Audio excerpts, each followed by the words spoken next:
João, apóstolo, profeta, pastor da igreja em Éfeso.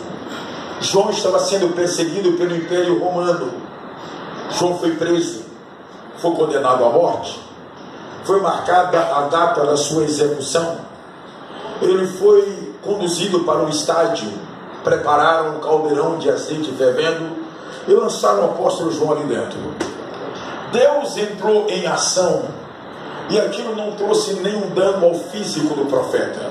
Ele saiu dali totalmente ileso. As autoridades ali reunidas ficaram assustadas e ordenaram aos soldados que João deveria ser preso na ilha de Patmos. Ser preso em Patmos era ser condenado à morte. A ilha é relativamente pequena, com apenas 29 quilômetros quadrados. Patmos quer dizer mortal. Hoje tem o nome de Palmosa, situada na Turquia asiática. E ao chegar em Patmos, João foi forçado a trabalhar em minas de sal para sobreviver. Algumas semanas depois, João encontra um abrigo, um refúgio, uma caverna. Para ali ele se refugiou. E naquela solitária caverna em Patmos, ele recebe a revelação do Apocalipse. 1 ano e 6 meses depois do seu exílio em Patmos, o imperador romano Domiciano veio a falecer. Damásio assume o governo de Roma, soube que João estava exilado em Patmos.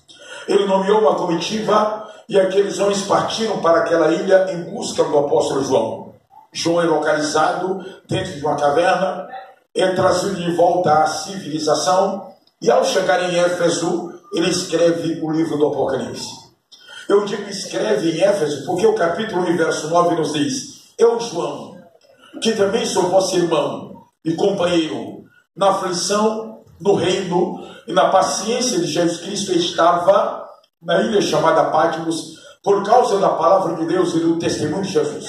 O verbo está no passado, estava lá em Patmos. João recebeu a revelação do Apocalipse. Em Éfeso, já em liberdade, ele escreveu o que havia recebido por revelação sobrenatural. O livro foi escrito em 96 depois de Cristo, porém só foi inserido no cânon e reconhecido como literatura sagrada 300 anos depois, em 396 depois de Cristo. Os pais da igreja tiveram muito cuidado para reconhecer a canonicidade desta última obra, e aí demorou-se muito tempo para que fosse inserido no cânon. Hoje, esse último livro da Bíblia, que na sua essência é um livro de natureza profética, ele está dividido em 22 capítulos, 304 versículos. Nele nós encontramos 300 símbolos, e os homens estabeleceram 4 leis principais de interpretação. Aqui no capítulo 1, temos uma visão de Cristo glorificado. Nos capítulos 2 e 3, temos mensagens enviadas às igrejas da Ásia. No capítulo 4, temos o culto dedicado a Deus pela obra da criação. No capítulo 5, temos o culto oferecido ao Cordeiro pela obra da redenção. Os capítulos 6, 7, 8, 9, 10, 11, 12, 13, 14, 15, 16, 17 e 18 nos apresentam fatos que terão lugar na história no tempo da grande tribulação. O capítulo 19 fala-nos da vida de Cristo em glória. O capítulo 20 nos apresenta a prisão de Satanás, o milênio de juízo final. E os capítulos 21 e 22 falam sobre a eternidade em um novo céu e uma nova terra. O livro começa dizendo revelação de Jesus Cristo, ou revelação sobre a pessoa de Jesus Cristo, a qual Deus lhe deu para mostrar aos seus servos as coisas que brevemente hão acontecer ou brevemente devem acontecer. Aí o irmão me pergunta: quais as coisas que brevemente devem acontecer?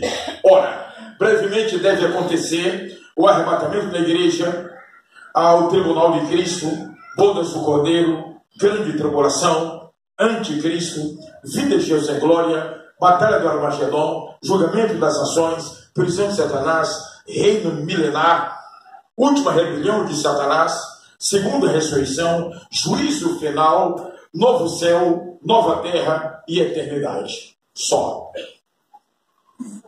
Cansei. São coisas que brevemente hão de acontecer. Agora, eu estou em construção, estou construindo a nossa igreja ali em Irajá. E quando eu comecei há 4 anos e 11 meses atrás a obra, eu não comecei com um tijolo, alvenaria, eu comecei com a base, com o alicerce. Tá? A obra, a escatologia não começa com o arrebatamento, começa com os sinais. Os sinais é a base, os sinais é o alicerce da vida do Senhor. Amém? Amém. Então os sinais, eles estão acontecendo. Agora, esses itens que eu citei agora são fatos que brevemente devem acontecer. Deixa-me dar pelo menos uma pincelada nos sinais, ok? Combinado? Amém? Os sinais funcionam como placas indicativas, nos revelando o fim da nossa geração e a proximidade da vida do Senhor. A nossa Bíblia nos apresenta 54 sinais que precedem a vinda de Cristo. Na sua maioria, ou seja, mais de 40 sinais já se cumpriram, os últimos estão se cumprindo. E quando nós olhamos para as Escrituras, não temos nenhum sinal para o futuro. Isso quer dizer que a vinda de Cristo poderá ocorrer a qualquer momento ou a qualquer instante. Não há nenhum sinal que vai acontecer para ele vir. Ele poderá vir a qualquer momento, a qualquer instante. Em São Lucas capítulo 21, versículo 25, Jesus profetizou dizendo: e haverá sinais no sol, na lua e nas estrelas, e na terra angústia das nações em perplexidade pelo bramido do mar e das ondas. 26. Homens desmanhando de terror na expectação das coisas que sobrevirão ao mundo, porquanto os poderes do céu serão abalados. 27. E então verão vir o Filho do Homem numa nuvem com poder e grande glória. Voltemos um instante para o verso 25.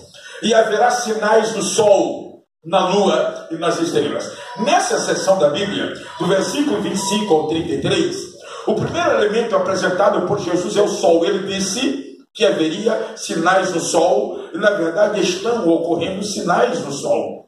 Há 40 anos atrás, o Sol ele estava 125 vezes maior do que a Terra. Hoje ele está 122 vezes maior do que a Terra. O que é que está acontecendo no Sol? O Sol vem perdendo 1,5 metro de diâmetro por hora, ou 36 metros por dia. Ele está diminuindo o seu diâmetro. E à medida que ele vai diminuindo, a coroa vai aquecendo. E à medida que a coroa vai aquecendo, está trazendo sérias mudanças, transtornos à temperatura do planeta. Além desse problema que o Sol vem enfrentando, o Sol também lança para fora de si, ele cospe a cada 11 anos imensas bolas de gases ionizadas. Algumas dessas bolas chegam a ser maior do que o planeta Terra. Elas começam a se dividir em partículas no espaço e a cada 24 horas, cerca de 2.000 fragmentos entram na nossa atmosfera. O eixo central do Sol tem a temperatura equivalente a 6 milhões de graus Celsius. A fotosfera, aquela película externa que pode ser vista da Terra, tem 1 milhão de graus, mas vem experimentando grandes mudanças e transformações. É claro que as mudanças que o Sol vem enfrentando está trazendo transtornos ao planeta. E uma das consequências que está trazendo para nós é que focas, pinguins e peixes preciosos que vivem nos polos estão em fase de extinção. Outra grave consequência é que o Polo Norte já vem se derretendo desde 1990. Há 27 anos atrás, o Polo Norte tinha uma área de 10 milhões de quilômetros quadrados. Hoje tem uma área de 7,5 milhões de quilômetros quadrados. A camada de gelo ali concentrada, em alguns pontos, ainda mantém seus 3.000 metros de espessura, mas o Polo Norte está se derretendo uma área de 40 quilômetros quadrados ano. Se a metade daquele continente branco se derreter, diz o cientista, quando as ondas atingirem as principais cidades da costa brasileira, cidades como Natal, Fortaleza, João Pessoa, Recife, Maceió, Aracaju, Salvador, Rio de Janeiro, Santos, Florianópolis, as ondas chegarão numa altura que vai oscilar de 15 a 50 metros de altura. A velocidade das águas na nossa costa poderá chegar a 300 km por hora. O impacto será tão grande que vai invadir a nossa costa 15 quilômetros terra dentro, destruindo postes, árvores, casas, prédios, levando tudo o que encontrar pela frente. O oposto, o Polo Sul, a nossa Antártida, em 1990 tinha uma área de 15 milhões de quilômetros quadrados, quase 2 vezes o tamanho do território nacional. Hoje tem uma área de 12,5 milhões de quilômetros quadrados. A camada de gelo ali concentrada, em alguns pontos, ainda mantém seus 4.712 metros de espessura. Os ventos, quando são formados, eles conseguem se deslocar em velocidade de ciclones, furacões, atingindo até 270 km por hora. A temperatura, em determinados meses do ano, chega a 120 graus abaixo de zero. Se parte daquele imenso continente branco se derreter, quando as ondas atingirem as principais cidades do mundo, cidades costeiras como Rio de Janeiro, Miami, Nova York, Amsterdã, Seul, Paris, Moscou, Tóquio, Macau, as ondas chegarão numa altura que vai oscilar de 600 a 1.000 metros de altura. A velocidade das águas será superior à velocidade de um avião em cruzeiro, alcançando seus 1.000 km por hora. O impacto será tão grave que vai destruir as grandes metrópoles do planeta. Quando a gente vai para a Bíblia, a gente vê que no futuro, Deus não vai destruir o mundo com água. Deus vai destruir com fogo. Água será apenas um dos elementos de juízo que Deus usará para punir uma geração que decidiu ser leal ao anticristo e rebelde contra Deus. Essas águas que estão concentradas nos polos, Polo Norte e Polo Sul, são as águas do dilúvio. E quando Deus soprou aquele poderoso vento oriental, Gênesis 8, o vento veio em forma de centrifugação e as águas permanecem no seu estado gasoso nos polos, mas no futuro, Deus vai aquecer um pouquinho o sol aquecido vai derreter os polos derretidos vai alcançar o planeta, e aí Deus usará isto como um dos elementos de juízo para punir os pecadores que decidiram abraçar o plano do anticristo e rejeitar o plano de Deus. É muito sério. Não é muito sério? Olha o que Cristo disse: e haverá sinais do sol, na lua e nas estrelas. O que nós já vimos no cinema é brinquedo, é desenho animado diante do que vem aí. Tá? Impacto Profundo, 2012, que mais? Independence Day, que mais? Dia depois da manhã. O dia depois de amanhã, tudo aí é desenho animado. Hollywood nem chega perto diante da realidade que se aproxima. O que aconteceu no dia 26 de dezembro de 2004, quando um terremoto em alto mar, a 5.500 metros de profundidade, uma placa tectônica se deslocou, engolindo 1 bilhão de litros de águas.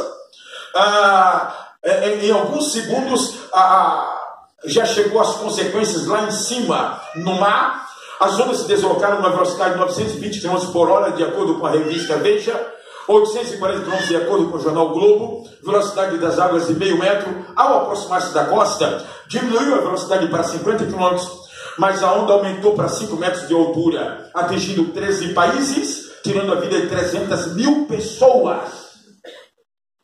Aquilo ali é apenas uma amostra do que vai acontecer no futuro. Então nós precisamos estar em estado de alerta. Temos pouco tempo. Olha o que Cristo disse: e haverá sinais do sol, na lua e nas estrelas. E na terra, angústia das nações em perplexidade. A palavra angústia, ela pode ser traduzida por tribulação. A palavra grega para tribulação é o grego tílipis. Tílipis quer dizer exercer uma grande carga ou um grande peso sobre algo ou sobre alguém. Exemplo: finalzinho da grande tribulação, Deus enviará uma chuva de pedras sobre a terra, e cada pedra pesará um talento. Apocalipse capítulo 16, verso 21. Você tem ideia de quanto pesa um talento? De 40 a 50 quilos. Imaginemos uma chuva de pedras caindo sobre a nossa cidade, e cada gota pesando 40 quilos. É o fim do mundo que nós conhecemos. É o fim da nossa geração. A tribulação é traduzida por angústia, aflição, e falando em tribulação, Jesus profetizou dizendo, Mateus 24, verso 21, e haverá então grande aflição, como nunca houve, desde o princípio do mundo até agora, nem tampouco haverá jamais. E haverá sinais do sol, na lua e nas estrelas. E na terra, angústia das nações em perplexidade. O termo perplexidade quer dizer beco sem saída. Isso significa que, quando chegar o tempo da visitação divina e o período da aplicação dos seus juízos sobre os pecadores, os grandes governantes não vão encontrar saída no poder econômico, no poder militar, no poder financeiro e muito menos no poder religioso, porque terá chegado o tempo da visitação de Deus e da aplicação do seu juízo sobre os pecadores. Aleluia. E haverá sinais do sol, na lua e nas estrelas. E na terra, angústia das nações em perplexidade pelo bramido do mar e das ondas. 26. Homens desmanhando de terror, na expectação das coisas que sobrevirão ao mundo, porquanto os poderes do céu serão abalados. 27. E então verão vir o Filho do Homem numa nuvem com poder e grande glória. São 54 sinais, e eu não vou falar sobre eles esta noite. Eu precisaria de pelo menos 54 horas para me deter em cada um deles. Mas deixe-me começar. Aqui está dizendo as coisas que brevemente devem acontecer. Deixa eu falar um pouquinho sobre o arrebatamento da igreja, combinado? Amém?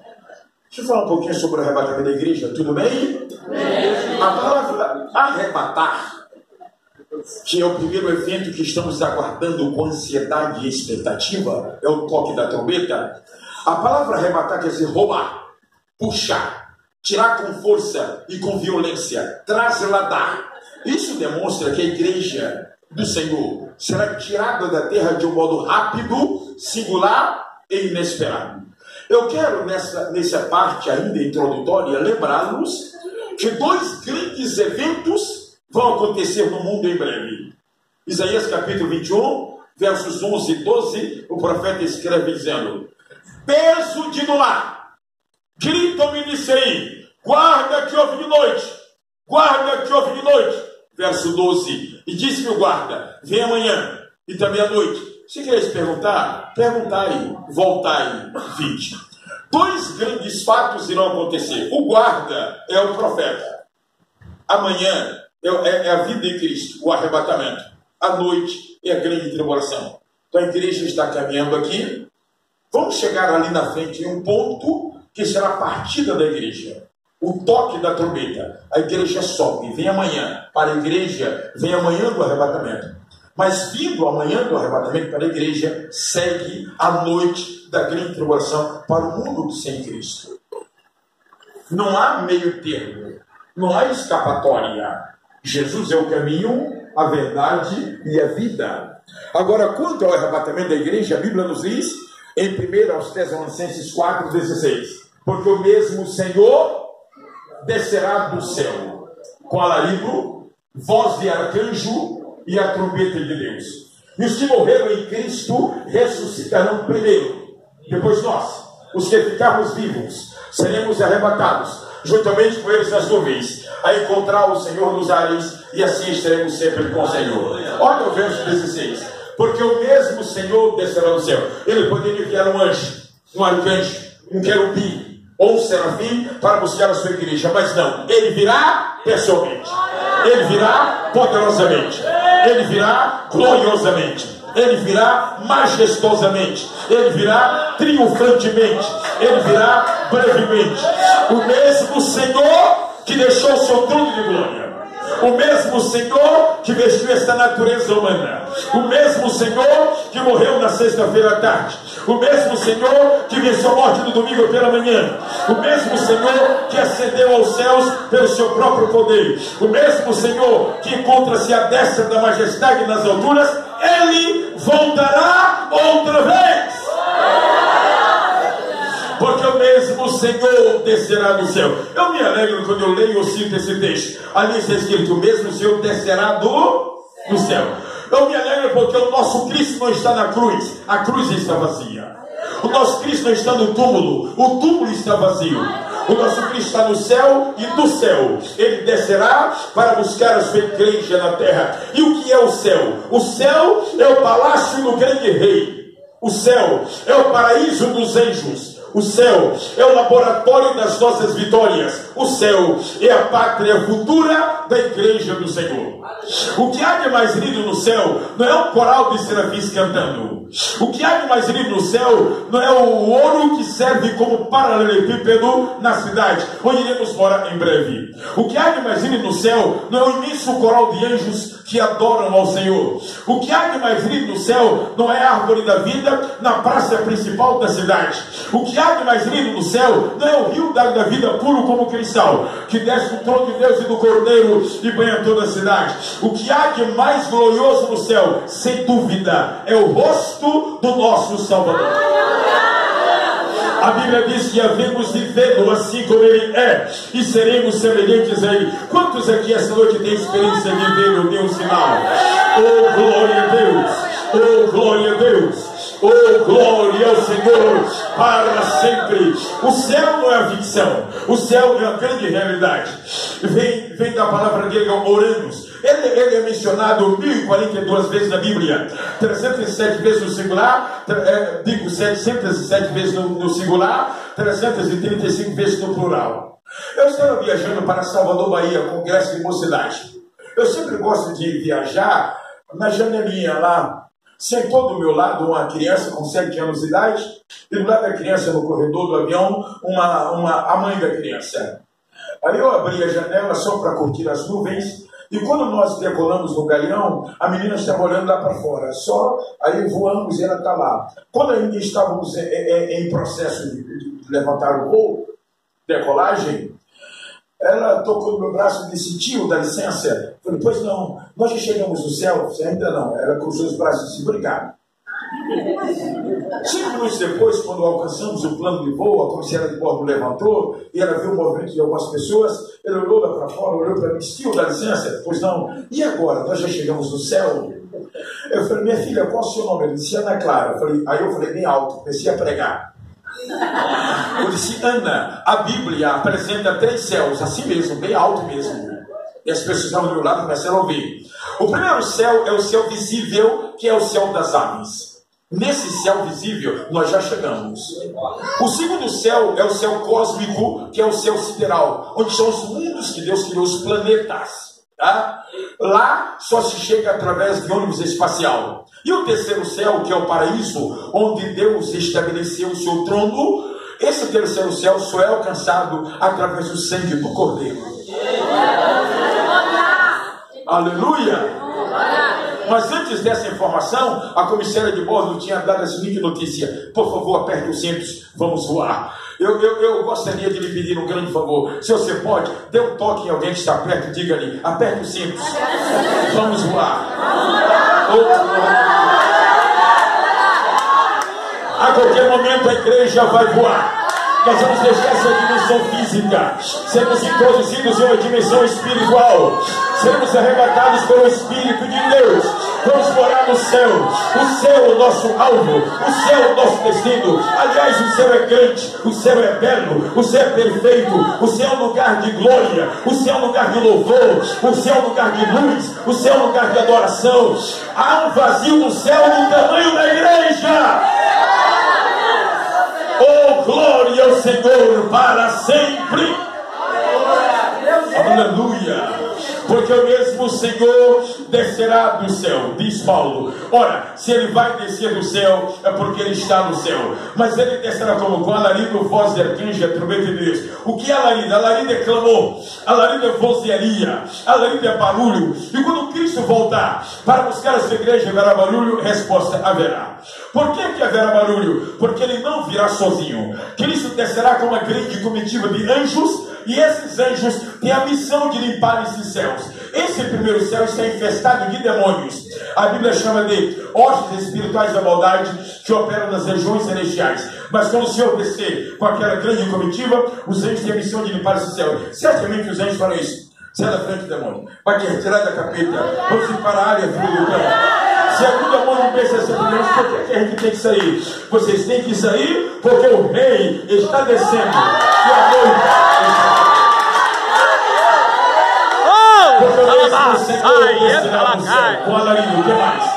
Voz de arcanjo. Voz de arcanjo quer dizer voz de comando, voz de chefe, voz de governo, voz de soberano, voz de autoridade. E por fim, ele virá o som da trombeta de Deus. Todas as vezes que as trombetas eram tocadas nos acampamentos de Israel, lá no deserto, isso está em Números capítulo 10, versos de 1 a 11, elas eram tocadas com dois propósitos. Quando se tocava a trombeta retinido, era uma convocação para uma guerra. Quando as trombetas eram tocadas sem retinir, era uma convocação para uma festa. Quando Jesus voltar, haverá uma guerra e uma festa. Guerra de anjos contra demônios para limpar esses céus. Mas também haverá uma festa. Festa em 4 dimensões. Festa pelo noivo que desce. Festa pela noiva que sobe. Festa pelas lutas que se findam. Festa pelo galardão prometido para a igreja do Senhor. Em seguida, Paulo afirma: os mortos em Cristo ressuscitarão primeiro. Depois nós que ficarmos vivos seremos arrebatados juntamente com eles nas nuvens a encontrar o Senhor nos ares, e assim estaremos sempre com o Senhor. O arrebatamento da igreja, a transformação, eu digo, a ressurreição dos mortos em Cristo. Observe bem a preposição: os salvos que dormem no Senhor. Enquanto o Espírito estiver efetuando a ressurreição dos mortos, nós vivos, eu não estou esperando a morte, estou esperando o toque da trombeta, nós vivos seremos transformados, e mortos e vivos serão arrebatados. Ressurreição, transformação e arrebatamento, isso tudo vai acontecer em um momento. A palavra momento quer dizer fração indefinida de tempo, em um átomo de tempo, equivalente a 6 milésimos de segundos. É menor que um abrir e fechar de olhos. Meu Deus. Aleluia. Oh, glória. O segundo texto, mas antes de eu ir para esse segundo texto, eu estava em Montevidéu, no Uruguai. Depois do culto, o pastor disse-me, ao último dia da festa, disse-me: eu gostaria de convidá-lo para um jantar no restaurante especial. Eu falei: demora, mas Deus te usa, varão. Aleluia. Tinha um brasileiro me acompanhando, um arquiteto, e fomos nós três, eu, aquele irmão e o pastor, fomos naquele restaurante. E quando nós ali chegamos, eu observei que a janta ia demorar. Né? Eu pedi o garçom para limpar a mesa, me fornecer caneta, lápis e bastante papel para ele fazer alguns cálculos. Aí eu cheguei para o arquiteto e disse: raramente a gente tem uma oportunidade dessa de conversar, mas eu gostaria de aproveitar esse momento. É coisa para quem não tem o que fazer.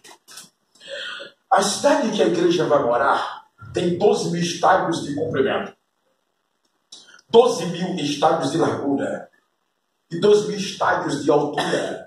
Como o estádio é igual a 180 metros, 180 vezes 12 mil é igual a 2.260 quilômetros. 2.260 quilômetros é uma distância equivalente do centro do Rio de Janeiro ao centro de Recife, capital de Pernambuco. Ou seja, a cidade onde nós iremos morar é daqui a Recife de comprimento, daqui a Recife de largura, daqui a Recife de altura. É um cubo. Tá? Aí nós começamos a fazer cálculos, elaboramos casa de 220 metros quadrados, com frente jardim na frente, a piscina pequena lá atrás, garagem do lado, 3 quartos, e a janta não chegava. Elaboramos ruas, rotatórias, avenidas, a janta não chegava. Arborizamos a cidade, iluminamos, e a janta não chegava. E como a janta não chegava, nós dividimos a cidade em andares, dando 10 metros de pé direito, 10 metros de um piso para o outro, e deixamos a cidade com 226 mil andares. Tá? Depois de que a janta ameaçou chegar, já havia passado 35 minutos. E em 35 minutos de cálculos, nós chegamos à conclusão que a cidade onde a igreja vai morar, de acordo com aqueles cálculos rápidos ali, terá capacidade de ter 31 quadrilhões, 535 trilhões de residências. Eu não sei como você mora aqui, mas você tem uma casa no céu. Eu não sei se aqui é casa própria ou alugada, mas eu sei que você tem uma lá. Eu não sei se aqui é pequeno ou grande, mas você tem uma casa lá em cima.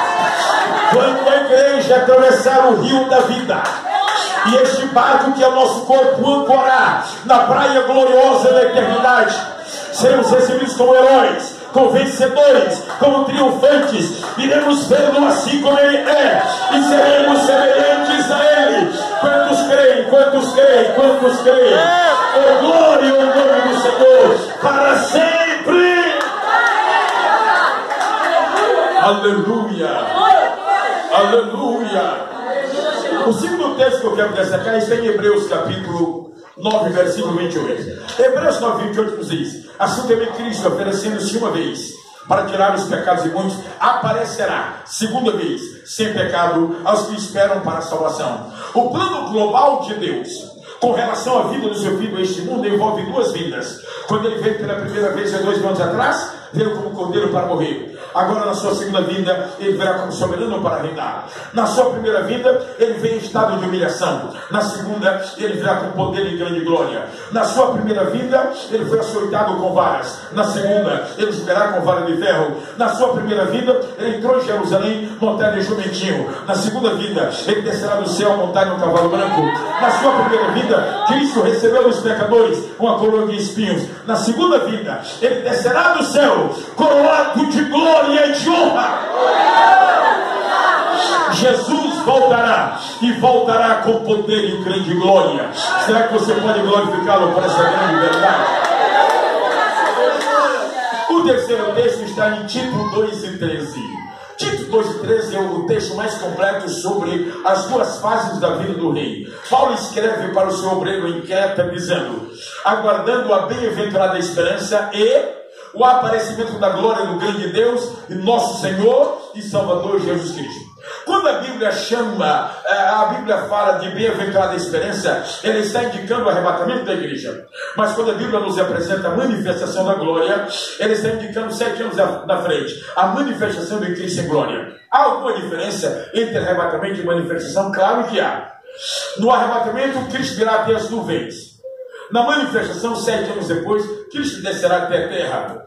O arrebatamento será antes da grande tribulação.